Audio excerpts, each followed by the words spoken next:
Let's get into our conversation for the hour now around the International Day of the Girl Child. As we've said, we're marking that tomorrow. That is the 11th of October. And we have Monica Muiruri in studio with us, a peer educator and a counseling psychologist. Karibu, Monica. Before anything else, we were talking about attachment styles off air. Nokatuambia, you clocked it when we were having that conversation, right? Before we even get into anything else, is it possible to just be safe and secure in your attachment? Are there people who've worked towards it and gotten there? Like, is it a possibility? I just want to know. I think it's a possibility if you work towards it, because first it takes identifying and accepting that I'm actually an avoidant and not running away from it. And as Latif was saying, I don't see a problem in it, but you need to see that actually, okay, this is how it's affecting my relationship, and I want to work towards being a secure. Of course, it's not a one-day thing that you'll wake up and you'll become a secure person. You'll have those gaps and hiccups, but you can eventually get there. If you're intentional. My pushback was the negativity around that personality. You know, that saying, an avoidant, therefore, it's a character trait you should not have. Come on. You shouldn't have it. You're a character that's avoidant. No, you shouldn't have work with it. No. Work with it. Make the best of it. No, it's unfair to yourself. No, extend grace to yourself. That's my point. But extend also work on yourself. Monica, extend grace. Kifanya inner work. But not being too harsh on yourself. Don't look at yourself like you're a bad person. Someone tells you I'm an avoidant, but like, oh my God. So this is why. So the next thing you're going to do is run away from this conversation. No.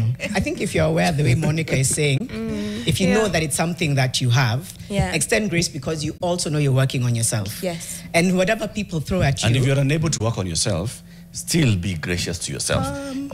Be gracious to yourself. When you're unwilling or unable. If you will have very many hurdles. It's not a formula that you have. Of course. I'm an avoidant, and so if I just cross over to the other side, I'll be secure. It's a journey. Yes, it is. Yeah, and be gracious all the way. Hakuna arrival, by the way. No. Yes. It's a work in progress. That's okay. Everybody should strive to be a better person. Yes. Amen. That's the bottom line. Yes. Now, because you're not the best person, the best version of yourself, doesn't mean that you are evil. Yes. No. You are Agreed. It's very true. Horrible human being. No, it's very true. Hey, Monica, let's get to the day's quote. Yes. The quote is by, I really want to stay on this attachment styles, but let me focus. Michere Mugo, who was a Kenyan poet, professor, activist, once said, the most powerful weapon any woman can wield is her story, because it cannot be taken away from her. Yeah? You felt that one deeply? Yes, I felt it. Yeah? And how does your story inspire what you do today? Yeah, I think, can I give a background?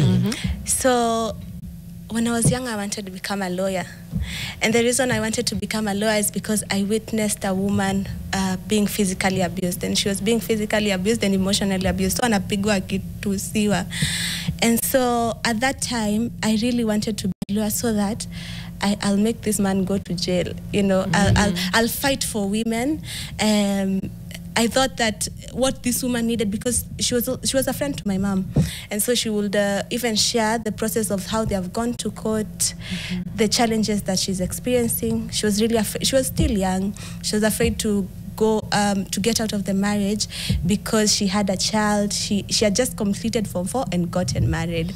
And so for me, I really wanted to become a lawyer so that I could help her. But now as an adult, I realized that she might have needed more than just someone to defend her and fight for her in the law court. She might also have needed someone who could support her psychologically and emotionally because of the things that she was going through. So I've always been passionate, and I remember even when I was writing a bio, my aspiration was to work with women, specifically women and girls who have gone through toxic relationships. Yeah, I think you've seen a conversation which was about there was a trending conversation on this podcast about a guy in relation to toxic relationships. And so those are some of the things that I don't want to see girls and women in those relationships. I want to see girls thriving, being happy, being successful, and knowing that love shouldn't be, what true love is, yeah. So those are some of the things that I think it's someone's experience that has motivated me to advocate, yeah, and to champion for girls, yeah. I quite like that. And the fact that it's really growing up, realizing that what I thought would be the way to help this person might not have been the only way. There could have been other interventions. And I think of that in the way that we treat anything to do with advocacy sometimes. We have solutions for people. So it's the girl child. What are the problems of the girl child? Early marriage, teenage pregnancies, forced circumcision, whatever you call it. And it's like, okay, how do we fix it? And we sit as, like the four of us here, and we create solutions for the girl child. And then we go give them to her, and then she's like, hamjanielewa. Yeah. So when we think of the International Day of the Girl Child, how do you think we should best celebrate and honor the girl child today? Let me start I think first we need, yes, there are challenges, but we also need to celebrate the steps that girls are taking. We have girls who have started organization where they're making recyclable pads. We have girls who are leading in, in spaces. Girls who are leading in social media. The influencers, and they are talking, they don't necessarily need to talk about girls, but they're leading in something. So we need to acknowledge, as much as there are challenges, we also need to acknowledge the steps that young girls are taking, and we also need to think about challenges that are there and what are the solution, and not just solution a one year solution, but sustainable solutions, that even the coming generation, 5 years from now, the solution that we have gotten today, 5 years from now, it will still be working for the next girl that will be coming on here. Yeah. Even following up on Mariam's question, because you do peer and you'll talk about it. Yeah. What kind of support have you seen girls best respond to? Because again, there could be the thing where you go and say, this will work. Yeah. But you're on the ground, you work with them. What do they respond to that begins to make a difference in how they think? I've worked with teenage mothers, and when you create safe spaces, oh my God, they really open up about the things that they are going through.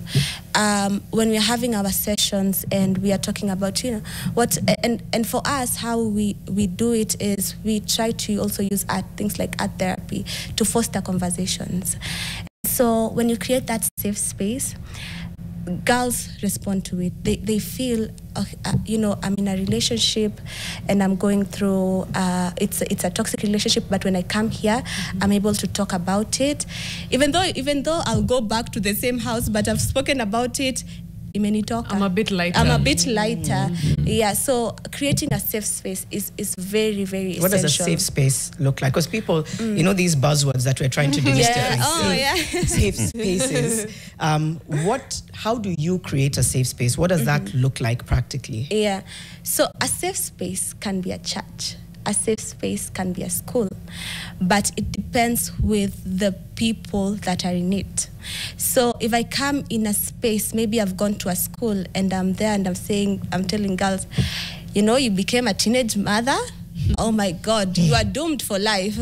So it's in how we communicate, it's in how we assure them that whatever you talk about here remains confidential. It's in how we show empathy and we are telling them, you went through this and your emotions are valid. So a safe space can be anywhere. Even this is a safe space. I feel I can talk here, because you guys welcomed me well. So it doesn't necessarily have to be a place where there are trees, it can be anywhere, but the people around it make it through their actions, through how they communicate, Yeah. I like that. So you can also be your own safe space in that sense. Yeah. How you talk to yourself. How you talk to yourself. I like that. Yeah. Okay. I'm looking through the theme for this year's International Day of the Girl Child, the girl I am and the change I lead. Yeah. Right? And girls are stepping up to meet today's biggest challenges, organizing in communities, fighting for climate justice, demanding for an end to violence, and reimagining their futures. They're asking to be seen not only for the challenges they face, but for who they are and the solutions they bring. That woye when we think of any international day of this, it's like, how do we help you? But I like that you started with, let's celebrate the milestones that we've had as women and girls. Yeah. When now you think of how to face challenges, how do we equip women and girls around the world, around Africa, around Kenya, to face challenges, new age ones, za kitambo pia, the ones that we know, even as the world is changing? How do we equip women and girls to basically just face life with the best armor? Should I call it armor? Yeah. First of all, we need to start from the grassroots levels. There's a theory by he's called Bronfried Brenner, and it's an ecosystem which talks about the family, the school, the places where the neighbors, and so for us to create the change, we need to start at the grassroots level. In the schools, are our teachers respecting our young girls? Are the teachers talking about educating girls on matters to do with, have they embraced the topics on sexual and reproductive health and rights? In our families, is the mom there talking about the issues, how can we better support a girl? And now even when we get even to the policy makers, the mentors, the people in the government, are they echoing this issue? So it needs to start from the grassroots level, and then we go, it's the down up, bottom up. We need to start from the bottom. We need to have these conversations. I was telling my friend, I count as a 23-year-old, I consider myself as a big girl now, and I think us as young girls, we also have a role in mentoring our young girls, our young sisters. So being youths, young girls, we need to talk about we need to be in the community, empowering our sisters. And it doesn't have to be, we don't need to be at the front line, saying you're not doing. We also need to be in the community saying we want to do mentorship. Like for me, I do mentorship for young adults and school-going children. So that's where it actually starts. Yeah. So there's need for it to start at the grassroots level, and every person has a role to play in this. So every person has a contribution in ensuring that girls are treated with dignity, girls are empowered. Yeah. So what exactly do you do, Monica? Yeah. You're a peer educator. Yeah. You say you work at the grassroots. What exactly do you do when you're doing those things? Yes. Give me examples of. I work in Mathare currently. And let me tell you about our mentorship. It's a very interesting thing. I love mentorship because I've also I've been exposed to having a mentor. So at some point I was a mentee, and then I transitioned and became a mentor. So in my mentorship, we have 42 young people that we're mentoring. So 12 young adults, and that is school-going children. The mentorship is not just for girls, but also boys. So we have young girls. The majority, of course, are girls, and then now we have boys.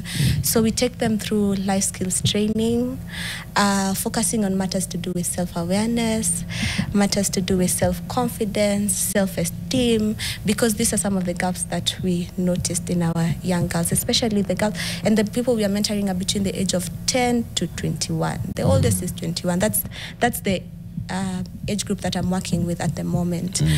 So I wanted to support these kids and young people in terms of them getting to know themselves better, getting to know that they have gifts, and them appreciating the gift, the talents that they have. So we have that life skill session, and then we also link them up to mentors. So a mentor will follow up with them, and we have we have like a structure. You know, we are talking about structure, a structure which they will follow.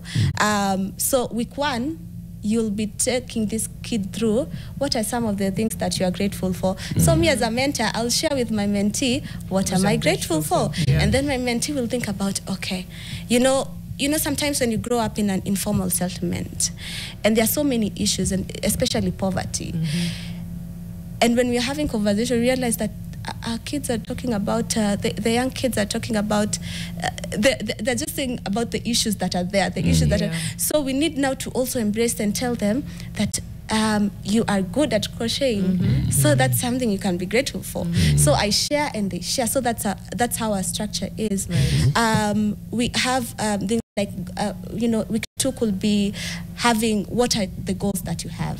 So someone will say that my goal is, and you know, kids' goals are not like, you know, very complex. Yeah, not very complex. Like one of our mentees' goals was to, she wants to be good in, she wasn't a good performer in this subject called art and craft. So for her, goal was to become better in art and craft. But when the mentor was working with her, alongside her, we noticed that the girl, when she's talking, the mentor is female, but when she's talking to a mentor, she's looking like this. She can't maintain eye contact. So the thing that we were working on is for this girl to be able to maintain eye contact. So it's those little things that we work on in our mentorship. So we have that one-on-one mentor-mentee relationship. We have the life skills sessions. Sorry to interrupt you. It's just been, I've been going through it ever since you started, like threading on the work you're doing, and it's a dumb question, but I'll ask it anyway. How come when we have programs like this and like the work that you do, we only hear it in Mathare? One, are these things lacking in our education system? If so, what happens to all the other kids not in informal settlements? Do they get these life skills elsewhere? Like, what's the gap that exists in informal settlements that then necessitates you to do the work there? Yeah, so the gap in informal settlements, the high rates of early teenage pregnancies, the high rates of drug abuse, and their high rates of crimes. And these are not things that, you know, you might think that the people that are using drugs are only boys, but actually young girls are involved in those drugs, and even early child marriage. And in our context, how early, I see people talking about early child marriage, like people who are 10, 12, but I feel like we have started omitting a 16-year-old and a 17-year-old who is in Form 3. You know, it's like, she's a big girl. Even an 18, 19-year-old. Yes. So in Mathare, you would consider, is 18, 19 considered a child marriage? Under the law. Under the law is one thing, but in life, in the society as it is right now, getting married at 19, you're still a child. At 20, it's... You start having that conversation, maybe when you're getting into a 21st, 21, 22, 23, but still, still, they're not equipped to in today's life and all, you're still young because you're still in the school-going age. And then who are you getting married to at 18, 19? How old are they? That's another, Most times you'll find that you're getting married to your peer. He's 25, you're 21, both of you are starting life. So in this setup, it happens that a 16-year-old, she's in Form 3, has gotten pregnant, and she has gotten married to an 18-year-old. You see, that's not a big age difference. They're all kids. They're children. And she has gotten married to an 18-year-old who is involved in crime. So this 16-year-old has a child. She's involved with a partner who is in crime, and in certain circumstances, the young man ends up, being killed or shot. And so the young girl is left with a baby. It's a baby raising a baby, and she's a widow. You can imagine, and she's 16, how intense that is. And there's even a form of negligence where the parents are like, okay, you got pregnant, you got to Form 3, go get married. You see, so that's those really those are the issues that are there, and that's why it's really important to have those mentorship programs. And for us, we also do exposure activities. We can bring them here at NTV just to see, oh my God, this is how Janet Mbogwa looks, this is how Latif, this is how Maria, because it's seeing that there's another life outside of where we have grown up, the settlement, and it's possible. we have sessions with teenage mothers, and a teenage mother once in one of our sessions, a teenage mother said, you know, as long as amekubaya chipo, you see, amekubaya chipo, like anakutreat poa, amelipa rent, so it's like, you know, he's meeting the basic needs. Yeah. So even if he beats you, if he physically assaults you, there's no problem. You see, so those are some of the other issues, and I feel like sometimes these issues are really overlooked in the formal settlement. But also there is need for it even in the for girls to be empowered all over, not just in the informal settlement, but even in the marginalized areas, in the rural setups. Because I know, you remember when we had COVID and there was a high rate of teenage pregnancies. Yeah, there was that news of high, and it showed that there's truly an issue. And it wasn't actually, I think it was in Machakos or somewhere. Where that's where the rates were really high. And in Kwale and Kilifi. Yes, so it's needed across the board. We're taking a short break. And it's good that we're talking about heights beyond the informal settlement. What else is issue? And then I'd also want to ask you how, because you speak to both boys and girls, how boys are processing, how they process pain, first of all, what they're telling you about the empowerment of girls around them. So I think we need to debunk that quite honestly. But we're speaking to Monica Muiruri, a peer educator and counseling psychologist. Counseling psychologist, that's correct? International Day of the Girl is tomorrow. We'll come back and have a conversation about that. It's coming up to 8:30. All right, we're back in conversation. I know during the break we were talking about the myths and misconceptions around sexuality and pregnancy. We'll come to that, but I want to find out from you what boys are telling you in some of these sessions you're having, how they're processing what's happening around them, how they feel that they can or can't relate to girls around them. What stands out for you in the sessions with boys? Yeah, so for boys, when we're involving them in our sessions, for them, they're usually like, you know, girls can cry, us we can't. Girls can express themselves, us we shouldn't be expressing ourselves. Why should you be telling people what you are feeling, you know? And so for us, it's debunking that there is need to open up, and it's good that we. When we're mentoring these kids, we are starting at when they're, you know, these are people at 10, 11, 12, they're still young. So tuneza wa guide, you know. So for us, it's debunking that actually it's really good to open up, speak up. It's good to have, to respect girls. There are some of the sessions that we're having, and you know, we come from different backgrounds and different cultures, and sometimes our cultures affect, or rather contribute to how we behave and how we act. So you'll find a young boy saying that, no, but women should be, a girl, anafa kwa nyumba, me, I am the man. And so we try to have those conversations that also girls need to be empowered, and it doesn't make you as a boy less empowered, because girls have their needs. It's more about equity, us meeting the needs of girls and you helping us in ensuring that girls are respected. And for us, we bring it out in this way. You are born by a woman, right? You love your mom, right? How would you feel if you saw someone hurting your mom? Or how do you feel if you saw someone hurting your small sister? And then they'll start saying, hey, there's a piga mtu akishika sister yangu. You see, so that intrigues them. So yeah, girls, we need to be the people that are protecting our the girls that are around us, and it starts within us. And that's why it's really important to involve the boys, because as we are empowering girls, we also need to involve boys in these discussions for them to understand girls have needs, like, you know, they menstrual, they need things to do to support them in their menstrual cycles, you know. And so you as boys, we need to see girls not as materials, but people, a human being that needs to be respected. We need to see girls that girls are not only meant to stay at home or do a certain course, but they also need to be in those positions of leadership. So fostering those conversations so that even our young boys can be our champions. They're championing that, yes, we see the sense of this. These are our sisters.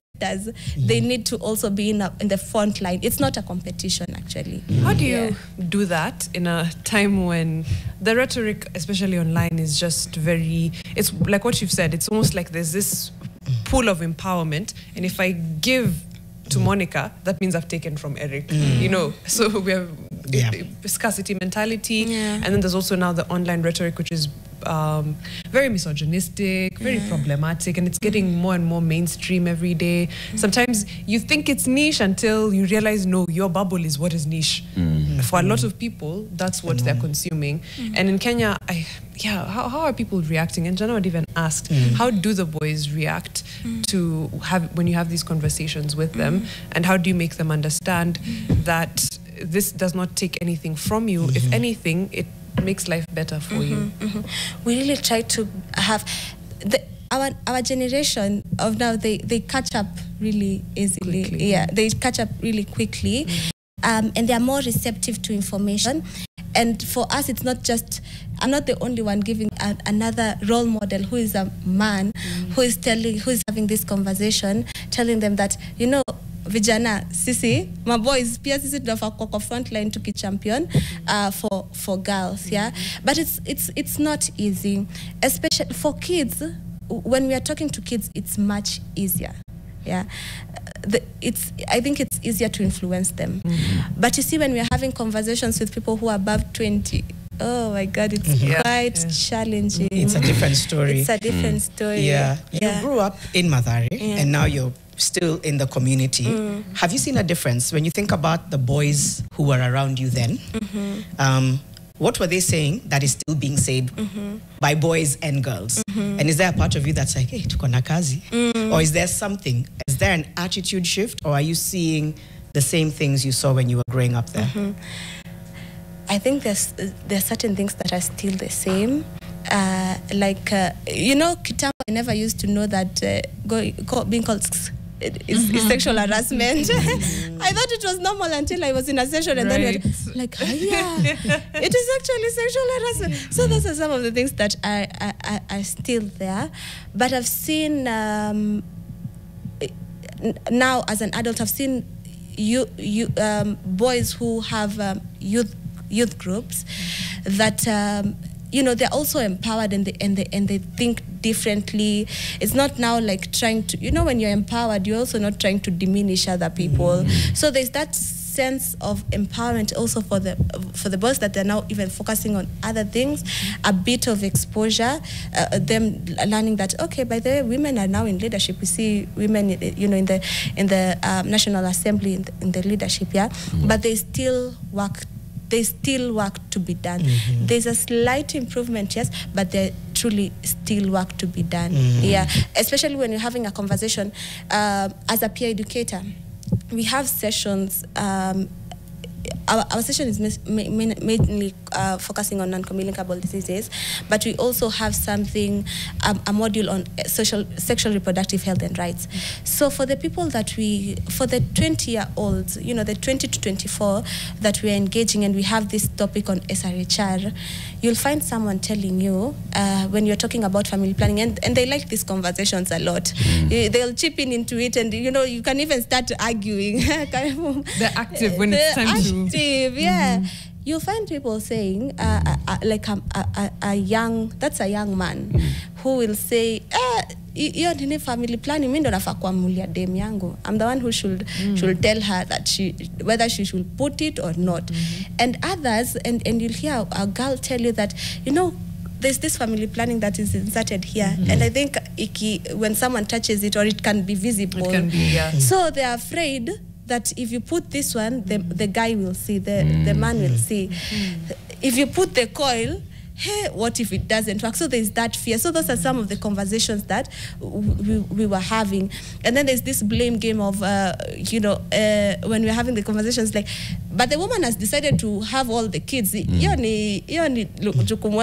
But now you also don't want her to put the family planning. So it's a continuous. There's so much work to be done in also educating and demystifying that, you know, even I think there are family planning for men. I'm not sure I've seen something of this sort. I'm not sure if they've So really the basic embraced one is a condom. it. Yeah, the basic one is the condom, but I think there's something else that was There's a pill that's pill. been tested. Yeah. There's a pill. 0%, I mean, 0 side effects. So far. I've had conversations around In it, the and clinical trial. and the boys are like, we can't use that. Right. Who influences these young boys and girls? Who is their biggest influencer around them? That's a In terms That's a of really good source of question, yeah. information. In terms of? Source of information. In terms of source of information, in the community. In the community, it's as I've said, it starts even in the with a big sister at home. It starts even if they're having conversations in school. So me, I've been told something by someone at home, and then I come and tell you that this is what I think, or I've had a conversation which may not have been the fact, but that's what I've internalized, and that's what I bring in. But we also have groups like community-based organizations that are led by girls that are having this conversation on SRHR, mentorship, and they're influencing girls. Sometimes we don't get to maybe reach the whole of the community, as you said. Because the community is large, even people from Machakos, you can say that Machakos is a community for someone. So there's this particular community in Mathare where we get to give them information, but there are other communities where they perhaps haven't started having these conversations. Okay. Yeah. I'm looking back at the reasons why we started marking this day, and it was Plan International's campaign on the girl child. Went on, and Canada said, in fact, let's take this to the UN and let the UN adopt this as a day. So it became a big day. And in that whole campaign, the thinking behind it was basically empowering the girl child and making sure that there's equity on several levels, on education, on gender-based violence, on just access to services, to technology, and to so on and so forth. If you look at this country, in terms of education and access to education, from the days when it was, first of all, let's just take the boy to school, the girl not, family dynamics, how can I afford to take both to school, who am I going to take, to now, where, you can tell us with the experience that you see even in Mathare, boys and girls go to school. Yeah. It's no question of that you're a girl, stay at home, right? Yeah. And even if you look at our statistics in education, boys and girls are at 50-50. In fact, more girls than boys, but that's the entire population. We have more women than men in Kenya. If you look at their performance in schools, girls are performing very well in schools. In some subjects, girls outperform the boys. Okay? Now let's come back now to the community, because they have all been given access to this education, this information. The hardware seems to be, ticking the boxes. Where is the software not ticking the boxes? Where would there then be this whole issue of the roles of the girl and the boy, the power, the agency of the girl and the boy? The reason I was asking about who influences is because I want to bring us back to the mother and the role that mothers play. Mothers spend a lot of time with the children at the formative stages, boys and girls. And many of the things that we learn from our mothers, because we're spending a lot more time with our mothers. Then we are exposed also to the fathers and the men in the society, but also the other women in the society, right? Is there a session that you've had with mothers to see what they talk to their girls about and what they talk to their boys about? When you talk about this sexual reproductive health and the rights, do mothers ever play any role at any stage? In our community sessions, we have engaged mothers, or rather people who are mothers, and not teenage mothers or young mothers, but, Older mothers. Older mothers.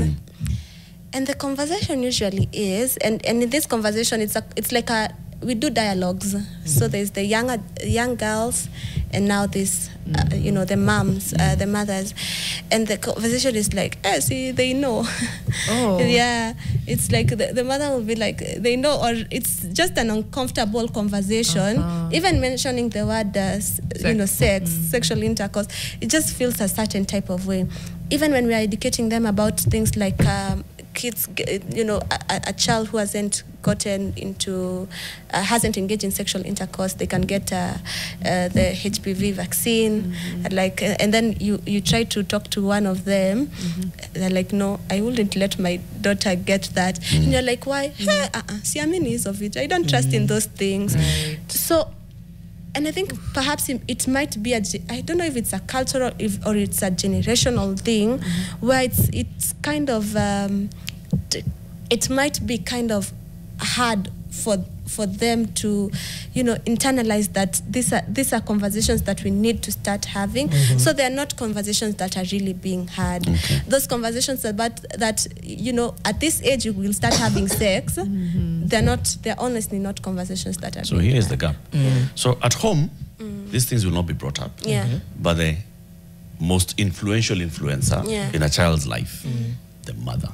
All right, and I'm very deliberate saying the mother. So the peer becomes the next biggest influencer. And the peer depends on the source of information that the peer has. Like you said, we are in school, so these other boys will say this, and I pick that. These girls will say this, and I pick that.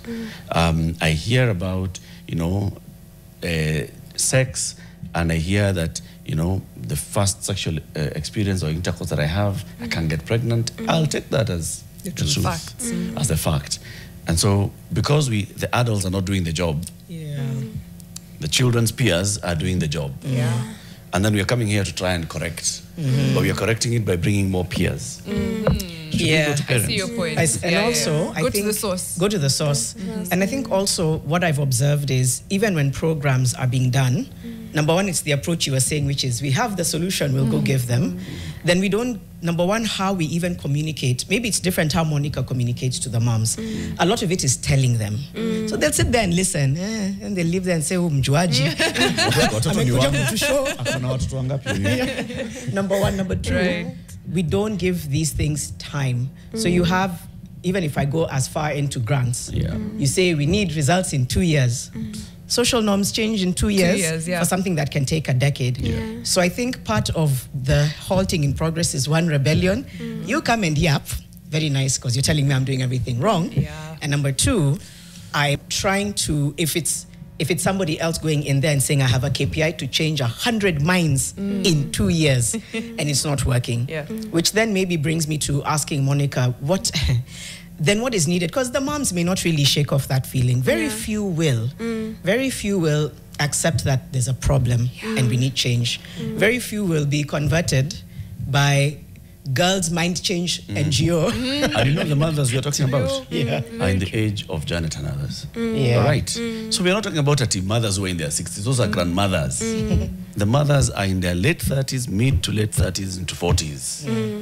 If those people who have grown up in this generation still have that mindset, what's going to take to change the mindset of these young 13, 16, 17-year-olds? They're getting into the same mindset. They're becoming mothers. Those teen mothers, when they get older, into their late 20s, into their 30s, they will not talk to their daughters. And a lot of teen moms weren't their moms teen moms. The greatest data shows. So Monica, you're there. What do you think it will take, truly, to begin to shift these mindsets? Because you know the mindsets. You sit with them, you speak to them. What do you think is needed that is maybe not happening? You're playing your part as Monica. But what else is needed to really begin to shift the mindsets? Starting with the moms. Starting with the moms. What do we do to shift the mindsets of the moms?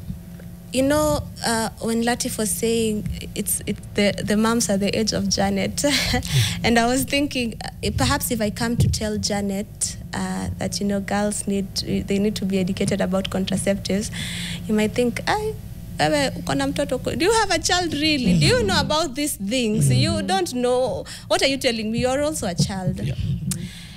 I think we need to have we need to look for people like Janet who can come and talk to these women. And if we can have people who are influential, and not influential in terms of people who are on social media that are seen, it can be, you know, a chief is influential in our community. Very. And if a chief can be able to mobilize mothers and talk about and let it be relatable. I said we are not telling them. Let it be relatable in terms of let's have a conversation. But then, how did you find yourself as a mother? You know.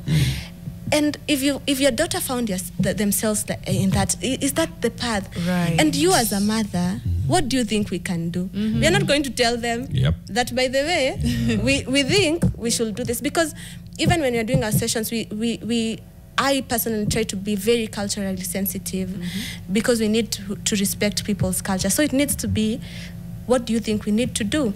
And the mother will say, perhaps because she's a Christian and maybe comes from a certain church and they don't believe in using contraceptives, si tuanze kuongelesha wasichana wetu kwa youth group ya kanisa, kuongelesha kuhusu abstinence, you know. And maybe another one will say, what if we tell them about this contraceptive? So the solutions are coming from them. So if you are if you're a program or an NGO, we let it be you know, it's solutions that they have come up with because they relate with. They have been teen. Maybe this is a mother who has been a teen mother, and now she doesn't want to see her child as a teen mother, or she doesn't want her child to be a teen mother again because maybe the child is already a teen mother. So I think that is something we can do using the influential people in the community, the chief, you know. Church, you know, there's that woman, the pastor, women's guild leader. Let's use those people. And we also need to educate those people. You know, the chief could also be having misconceptions, and we also need to involve them. So them being our stakeholders, the community being our stakeholders, I think that is actually something that can really be done. And even for now, when we are also doing that, it will be, we are reaching the parents and we are reaching the kids in school and in church and in neighborhoods, in the groups that they are in. When their kids, when they go for holiday, then this involvement, you know, the two groups for singing, we go to where they are and not telling them what they should do, but also having them telling us their solutions. You've seen cultures where maybe they believe in, you know, abstinence is the way to go. So let's preach that. Because if my mother preached to me that abstinence is the way to go, I truly will do that because it's my mom. She's mothers know right. No, mothers know best. Yeah, so I think we really need to start from that.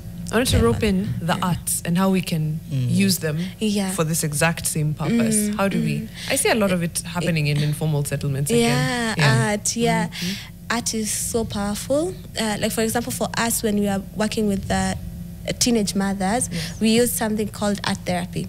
So there's community theater and there's image theater.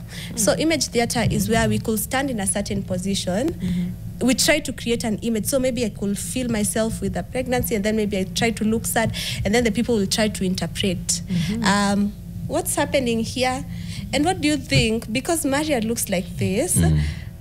Well, how might she be feeling? And then they say and they say and they say, and if maybe it's someone else, like maybe it's Latif there, he's holding his so they try to interpret what's going on, and then now we ask them, what do you think we need to change for then this to be better? Right. And then we'll ask someone, and someone will come and maybe tilt the face. And akuja kufanyia hivi, you need to smile more. Or they will take away the person that is harassing you, that we need to cut this. So that really does help, because it's not a lecture method that now, you know, SRHR is sexual reproductive health and rights. Okay, what is the background of it? Where did it start? It started by which organ? No, the mitochondria is the powerhouse of the So it's more of relating with the lived experiences that are there. And you know something else that I think in terms of art? Sorry, it was image therapy? Yes, then image something theater else. and community theater. So community theater is where we'll do things like role reversal. So for me, we'll come here and do a session where I got pregnant and Maria is my mom. And so when I got pregnant, she chased me away, and Latif maybe is my older brother, or my teacher. So I come home and my mother is very angry, you see, and Latif, so that's what's happened. And then the participant, Janet, will give Janet, or rather the participants, an opportunity to ask Latif a question. why did you do that to Monica? Mbona ulimwambia ati akwende huko yeye hata ni ng'ombe hakuna kitu, you know. And then you will say, because now you're acting, but you will say, because this and this and this. And the participant will ask you another. Awache hiyo mchezo na vijana. Akusikiza. Sasa. Nilimfukuza. And then the participant... Yes, and the participant will ask you, didn't you feel... So it just depends with what the participant will ask. And then another participant will ask me, why did you go and get pregnant? So it's just a conversation, and then now comes the role reversal. Okay, we have about a minute, Monica. I know you were going to say something. I don't know if you've remembered. As we wind up, my quick one was going to be, we can do all this, but at a policy level, it feels like not much is shifting. What's the one thing that needs to completely change? Because I think as long as it's not from there, Monica will do her bit, everybody here will do her bit, but we're seeing the numbers grow. So what's the one shift that you think is needed so that at a leadership level, it trickles all the way down? There are policies that are there, but they're not being implemented and they're not being followed through. So this is a call to action to, you know, the people in the National Assembly, the women representatives. What are they doing? Are they talking about the issues that are there that are facing girls? When we're having controversial topics where someone has said, yeah, girls, you know, there's a controversial statement that was said by a pastor about the gang rape, you know. Are these leaders coming out to say this is wrong? These are not statements that should be said. Are they standing strong to say that we need such people to be taken action, to be action ichukuliwe kutoka kwao? You know, when kids a young girl has been defiled, a young girl has been sexually assaulted, are they, when we're having the thing where the femicide thing, you know, are they talking about it? Are they echoing the things, you know, because that is where that's why they are there. Are they at the front line? Are they at the front line? Jumping on the bandwagon? Yes, they need to echo these things. They need to echo that sanitary towels are expensive. You imagine a girl in Kibera, a girl in the rural settlement who can't afford 80 shillings, that's the cheapest. You know, they need to echo that sanitary towels need to be accessible. They need to support community-based organizations that have that are doing recyclable pads, so that, you know, we need to champion these things.